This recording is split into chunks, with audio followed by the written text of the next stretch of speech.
प्रभो धवलेश्वराय वाळालिंग महाप्रभो दीपं जति परम ब्रह्म दीपं जति जनार्दनः दीपाहरतु मे पाप पूजादि परमस्तुते।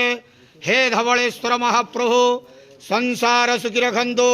आज ज्येष्ठ मासर शुभ गुरुवार रे समस्त श्रद्धालु भक्त मानू आशीर्वाद करंतु।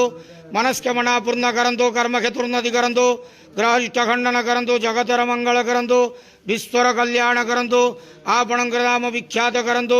सेवकर डाक श्रवण करंतु। समस्त गुआवसा भक्त मानकर मनस्कामना पूर्ण करंतु। जो जो भक्त माने आपण पाखरे मानसिक रखिछंती तांका मानसिक पूर्ण करंतु। बाबा धवलेश्वराय वाळालिंगाय नमो नमः। संसार सुखी रखंतु आनंद गवार। हरि बोलो। आज ज्येष्ठ मासर शुभ गुरुवार रे समस्त श्रद्धालु भक्त मानू आशीर्वाद करंतु आनंद गवार। हरि बोलो।